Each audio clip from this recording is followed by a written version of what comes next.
In this video, I'm going to show you how you can recreate this painting using acrylic paints. If you enjoyed the video, make sure you give it a thumbs up and subscribe to my channel. So first, I'm just going to start off with a horizon line to divide my painting between the sky and the water area. Next, I'm going to create my sunset. So I'm going to take a large brush and some white paint, and I'm going to leave these blobs of paint all around the sky area. And I'm also going to put down some little blobs of the other colors that I would like to have in my sunset. And once I do that, I'm going to spread out all the blobs of paint to blend them together.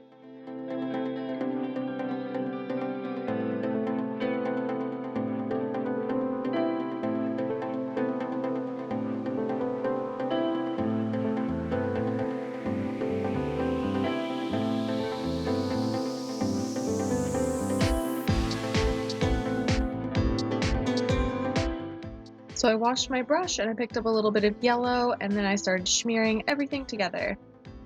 And I know it's going to look a little bit crazy right here, and it's totally fine. I ended up just adjusting by adding more red and white over the area that turned a little bit more green, and I ended up liking the way that it looked. If you're working with acrylic paints like me and you run into some problems or unexpected colors or whatever, and you don't like it, all you have to do is just let it dry, and then you can just paint right over it.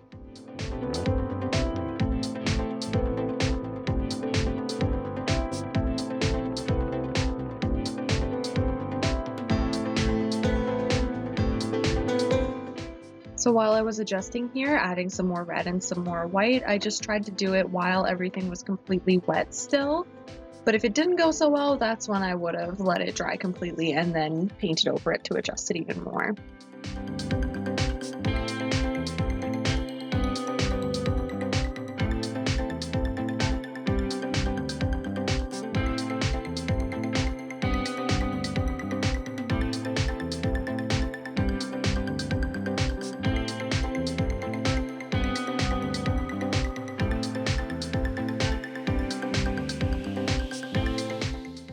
So now that the sunset portion is done for now, I am going to do the same thing that I did on the top to the bottom part of my painting where the water is going to go.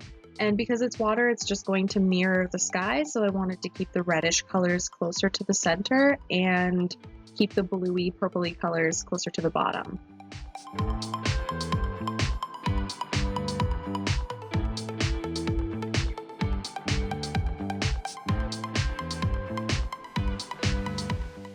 So before the bottom of my painting or the water area even has a chance to dry in any way, I like to take the back of a paintbrush and I'm going to scratch the back of the paintbrush into the paint to reveal the white canvas underneath.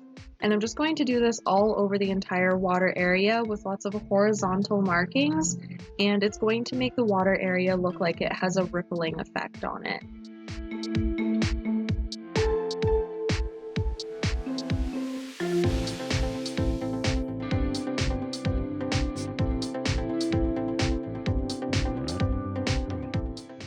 And then I tried to dry my painting with a hairdryer so that I could add another layer on top.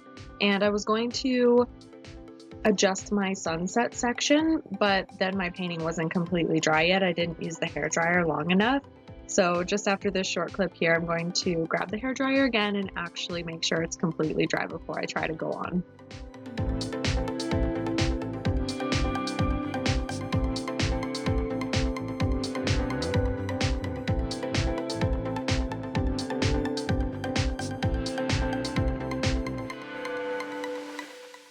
Okay, now my painting's actually dry, so I'm going to be adding some brighter colors into my sunset now, starting off with some white so it has a nice bright base, and then I'm going to add some red and some yellow to create some pinks and some oranges and some yellows in my sunset.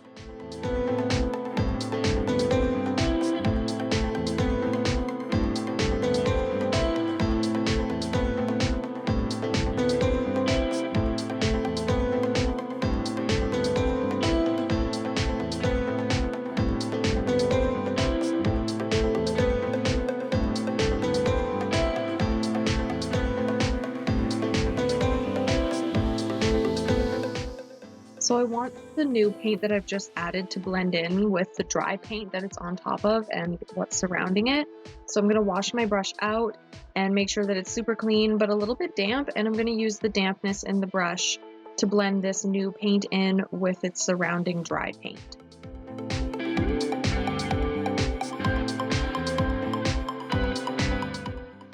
Because I just added a bunch of new colors in my sky, I want them to be reflected in the water. So I'm going to mix up some light yellow. I'll also use just white and some pink and even some purple colors to reflect what's in the sky and the water a little bit further. And I'm just using a square-shaped brush and very, very gently wisping the brush left to right to create some nice thin lines in the water with these colors.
So now I'm going to start with the land that's in this painting, and when you're making land that's really far away, you want to make it sort of lighter, especially if you're going to have other pieces of land that are going to look closer. They get darker and darker as they get closer and closer. So for this first one, I created a purple color using some red and some blue and a little bit of white. And whenever I'm making land that is going into water, I like to make the bottom of it nice and straight, so it looks like the water has sort of submerged part of the land. So after I make a straight line, I just make the top of it kind of more bumpy and lumpy and uneven, so that it maybe looks like there's some shrubs or some rocks or something on this piece of land.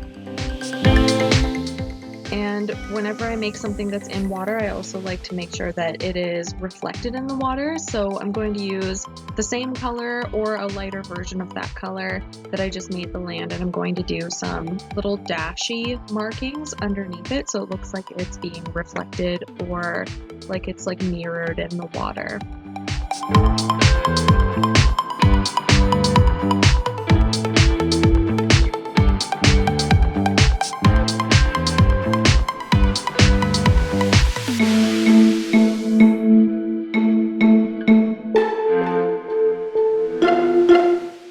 So I'm using a very small detail-sized brush to start making some distant trees. Just want to keep them pretty small so that they look like they're far away. And when I'm creating evergreen trees, I just start off with a trunk, which is just a straight line. And then I always like to think about it like it's a triangle where the top is going to be very narrow and pointy, and then it gets gradually wider as it goes toward the bottom or the ground. And I'm just creating them by using a stippling motion or like creating little dots, or doing a scribbling motion, kind of zigzagging back and forth from left to right.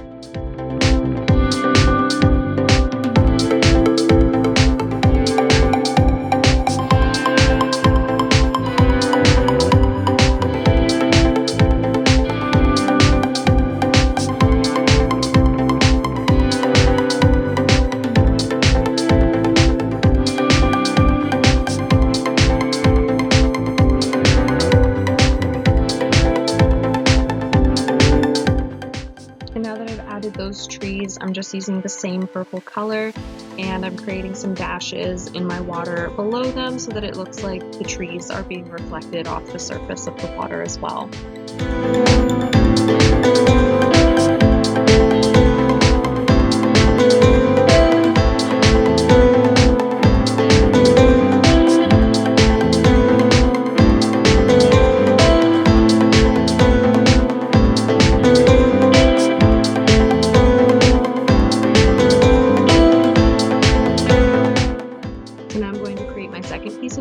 Keeping in mind that I want this one to be a little bit darker so that it appears a little bit closer. And if I move down my canvas a little bit further than the other one, that also helps it appear or create the illusion that it looks closer to you. But I'm going to create the land the same way that I did before, with a nice flat bottom edge to it, and then a very uneven, bumpy, lumpy, kind of random top edge to it.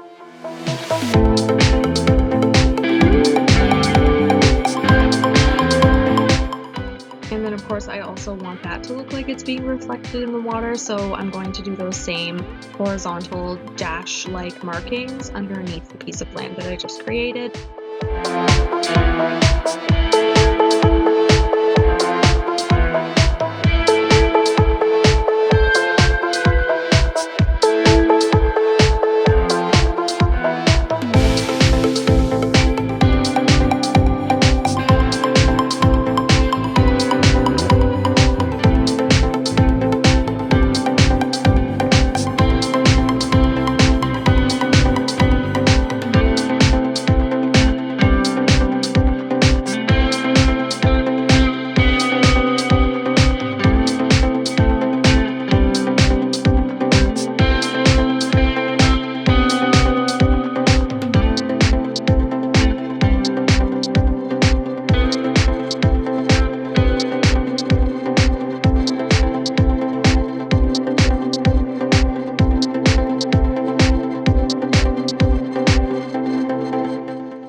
I can also start to include a little bit more detail on something that is a little bit closer.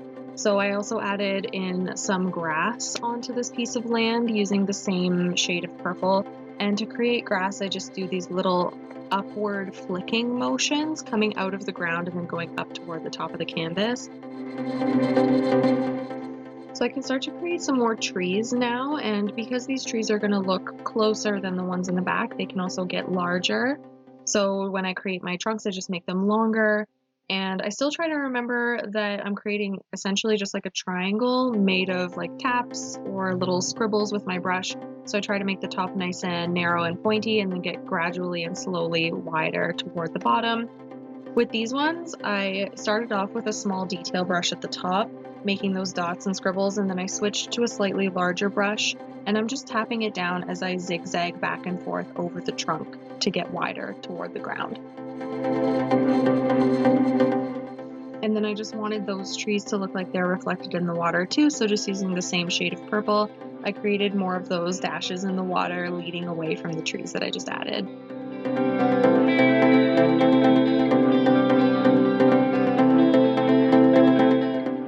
And I kind of felt like I put too much of the purple color, so in order to take some of it away or kind of edit it a little bit, I mixed up a pink color that kind of resembled what was underneath that area in the water, and I just added some more of those dashing markings with the pink to kind of break up or eliminate some of the extra purple.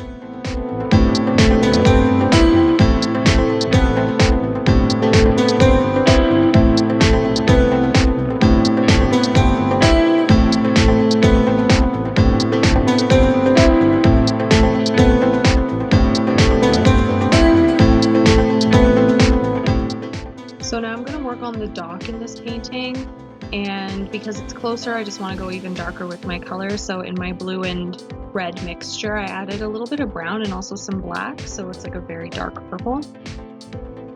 And the shape can be a little bit tricky, but I just keep a couple of things in mind. I like to make sure that the end of the dock out in the middle of the painting is smaller than the bottom of the dock at the bottom of the painting, it creates the illusion that it's sort of going into space away from you if you do it that way. And then the top of the dock and the bottom of the dock are parallel lines, so I want to make the top nice and straight. And then the sides of the dock are also parallel lines, so once I create the first angle, the other side is going to follow the same angle. And then I'm just going to fill it in with that dark purple color to create sort of like a silhouette. So now I want to add some texture to it, so I just lightened the color just a little bit with some white. I'm using a small detail-sized brush. I'm going to add some more of those horizontal lines or horizontal dashes, just like the ones that I did in the water, on top of the silhouette so that it kind of looks like it's made of wooden boards.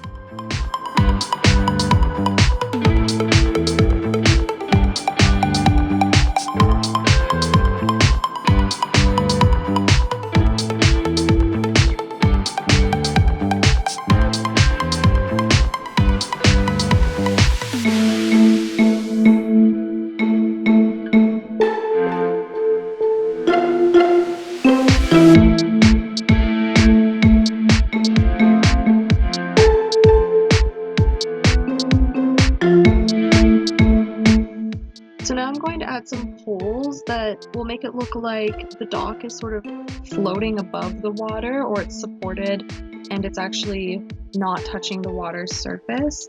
And the trick with these is to make them smaller at the end of the dock in the middle of the painting, and then make them slightly longer and bigger as they go closer to the bottom of the painting. And the other trick to these that I've found works really well is trying to keep them very straight up and down, or very vertical as you make them, so that they don't look too angled or like they're falling over or something like that.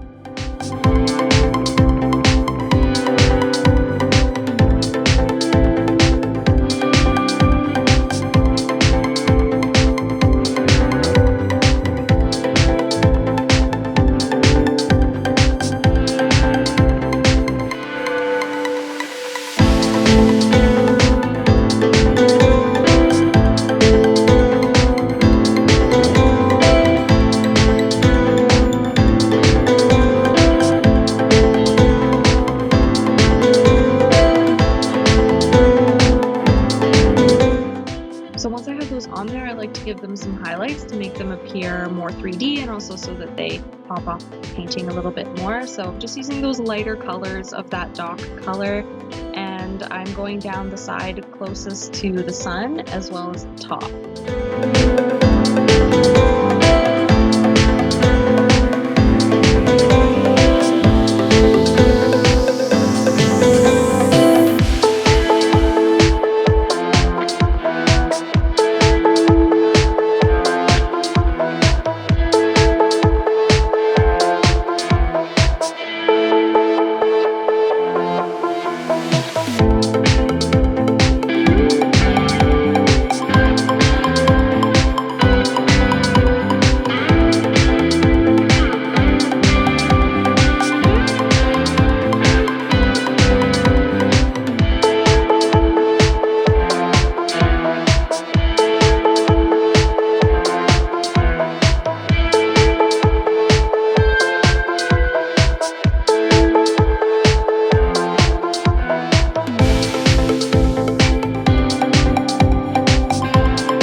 So to create the illusion that the dock is above the water and not resting right on it, I want to add a shadow. So I mixed up this darker blue color with some blue and some red and a little bit of that dock color in there. And I'm going to create some more little horizontal dashes with a small brush, just going down the left side of the dock to create the illusion of a shadow.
to start working on the last stage of this painting, which is the land that's going to be the closest.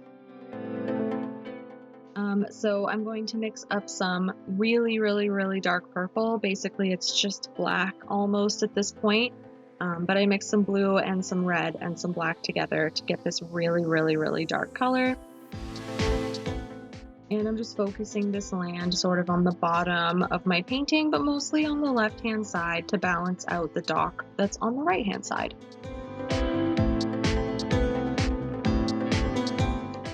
So because this piece of land is the closest thing to us, it can have the most detail, so I like to use my smallest brush to add all of the little things that I'm going to place on this piece of land.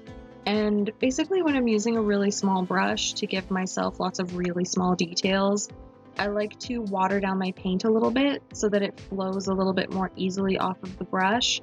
And I also like to make sure that I roll any excess paint off of my brush before I start painting with it, and that way I can get some nice fine details.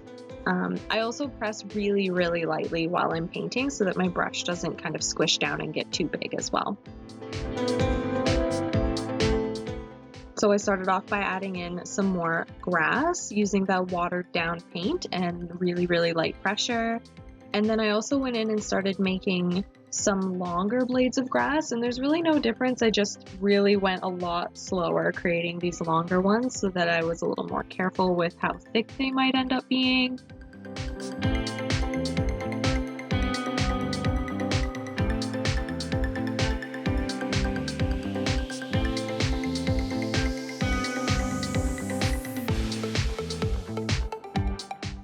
To create some leaves, I just follow the blade of grass that I made and then turn my brush and go downward.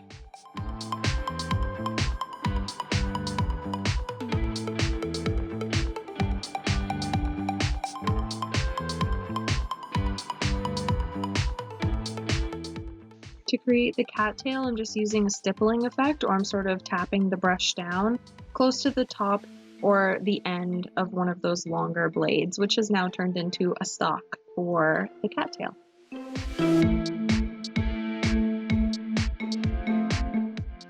And that's it.